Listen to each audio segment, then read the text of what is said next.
नमस्कार,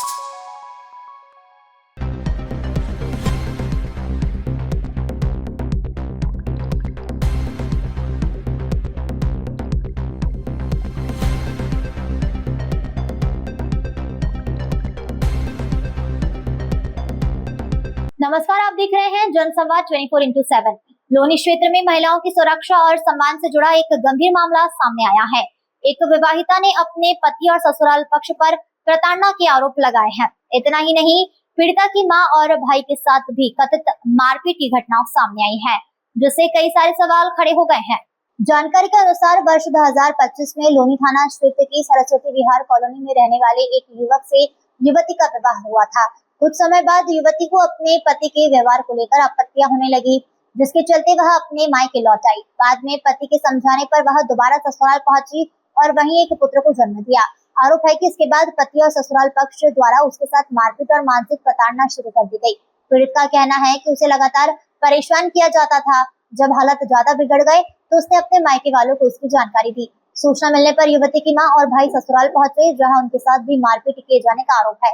पीड़ित पक्ष का कहना है कि कुछ लोगों ने मिलकर उन पर हमला किया और उन्हें गंभीर रूप से घायल कर दिया। घटना की सूचना पुलिस को दे दी गई, लेकिन परिवार का आरोप है कि अब तक दोषियों के खिलाफ अपेक्षित कार्रवाई नहीं हुई है। पीड़ित परिवार प्रशासन से निष्पक्ष जांच, आरोपियों के खिलाफ सख्त कार्रवाई की मांग कर रहा है। अभी हम उपस्थित है लोनी कोतवाली पर। लोनी कोतवाली में एक ऐसी घटना सामने आती है जो रिश्तों को शर्मसार कहने की कहानी कहती है। पूरी घटना क्या है, हम उन परिजनों से जानकारी लेंगे, लेकिन सवाल उठता है कि आखिर बेटियां कब तक इस तरह शिकार होती रहेंगी। आज जो देखा जा रहा है समाज में, कहीं ना कहीं समाज पर भी सवाल खड़े होते हैं कि इस तरह की घटनाएं सामने आती हैं जो मानवता और रिश्ते दोनों को शर्मसार कर रही है। पूरा मामला, इस घटना को लेकर क्या है, जानकारी लेते हैं। आपका नाम क्या है? पूनम। पूनम जी कहाँ रहती है? जी मैं सोने विहार में मेरा पीहर है और जी मैं लोनी 25 फुटा रोड गाजियाबाद में रहती हूँ। 25 फुटा रोड कॉलोनी कौन सी है?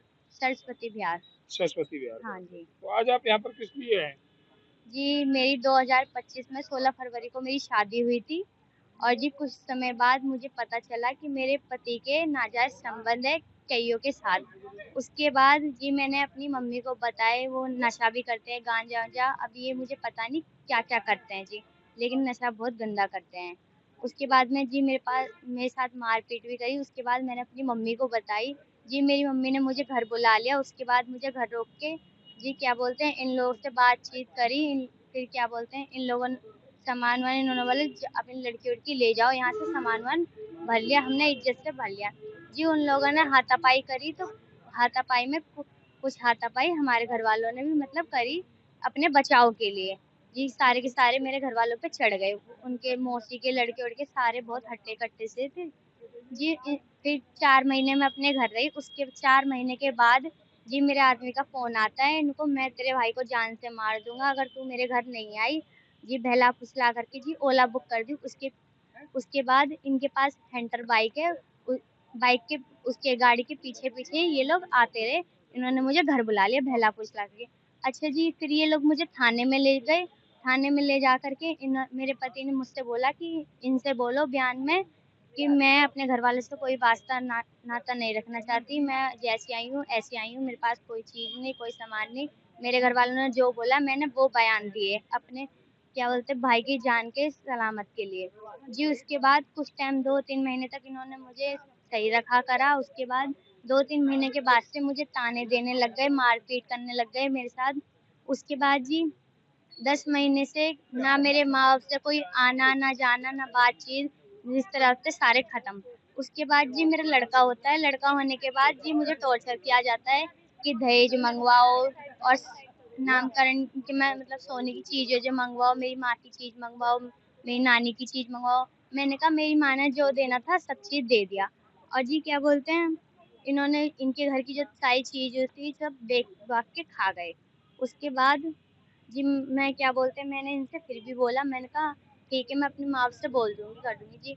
मैंने जी इन्होंने लोगों ने मुझे बहुत मारा पीटा जी। 24 मई को मेरा लड़का हुआ। उसके बाद से 10 दिन में जापे में पड़ी रही। 10 दिन के बाद से जब मेरी 2 नंदे आई थी वो अपने घर चली गई। फिर उसके बाद से इन लोगों ने मुझे बहुत मारा पीटा, जिसकी वजह से मैं बर्दाश्त नहीं कर पाई। फिर मैंने 17 तारीख को अपनी मम्मी को फ़ोन करा कि मेरे मम्मी और मेरा भाई सिर्फ मिलने आए थे, देखने करने आए थे बस इज्जत से। ये लोग बहाने से ऊपर बुला के दूसरी मंजिल पे इन्हें नाश्ता वास्ता करवाया। उसके बाद ना कुछ बोला ना कुछ, सीधा मारने पीटने लग गए। उसके वजह से इन हथौड़े वथौड़े वहाँ पे रखे थे, लोहे के डंडे वंडे। मेरी मम्मी के मारे सर में 4 टाँके आए हैं और मेरे भाई के बहुत बुरी तरीके से काटा, मेरे भाई को भी बहुत बुरी तरीके से मारा। भाई कौन से आपके? जी, ये मेरा भाई है, इसका नाम पवन है। हाँ, क्या नाम है आपका? पवन गिरी। पवन जी, ये जो आपकी बहन जी बता रही है, ये सच बोल रही है? हाँ जी, सच बोल रही है। हमें पता लगी थी इनके साथ मार पिटाई हो रही, कुछ ज़्यादा ही हो रही थी। तो इन्होंने जिस तरीके से बोला, इसके आदमी ने इसके सर में अपने सर मारे बहुत सारे, पूरी रात खून में पड़ी रही है। और हम जब मोटाइदे पे इसकी शिकायत पे इसके घर पहुँचे, हमने इससे वार्तालाप करी थोड़ी बहुत। तो इनने बताया कि भैया मुझे ऐसे मारा और मैं रात में बेहोश हो रही खून में। सुबह 5 बजे मुझे होश आया, इन्होंने मुँह से ऑक्सीजन डाला मेरे। मुझे ना तो हॉस्पिटल लेके जा रहे, ना दवाई डलवाए, और उन्होंने मुँह से ऑक्सीजन डाल के मुझे होश में आने के बाद फिर मारा।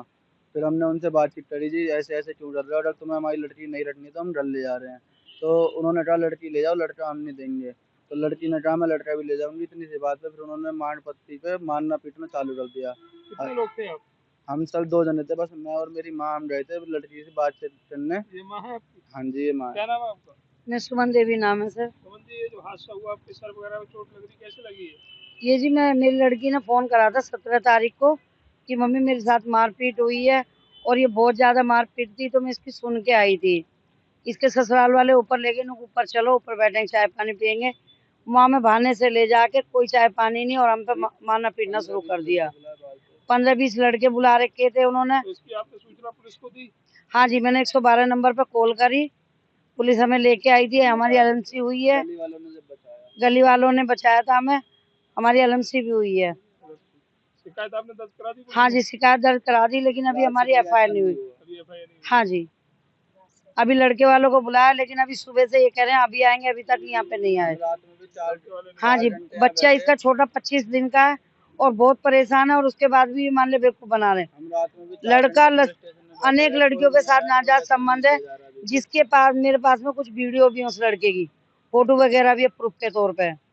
अभी जो परिवार यहाँ पर आया हुआ, हम पुलिस प्रशासन से यही अपील करेंगे इनके साथ न्याय किया जाए। अगर ये गलत है तो इनको सजा मिले, और ये अपनी जगह सही है तो दूसरे पक्ष पर कानूनी कार्रवाई करते हुए उनके लिए सख्त सजा दी जाए, जिससे कि एक बेटी और उनका बच्चा सुरक्षित रह सके।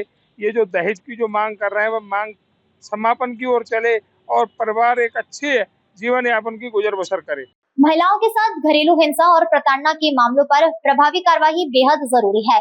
यदि आरोप सही है तो दोषियों के खिलाफ कड़ी कानूनी कार्रवाई होना चाहिए। जनसंवाद 24/7 प्रशासन से मांग करता है कि मामले की निष्पक्ष जांच कर पीड़ित परिवार को न्याय दिलाया जाए और महिलाओं की सुरक्षा सुनिश्चित की जाए।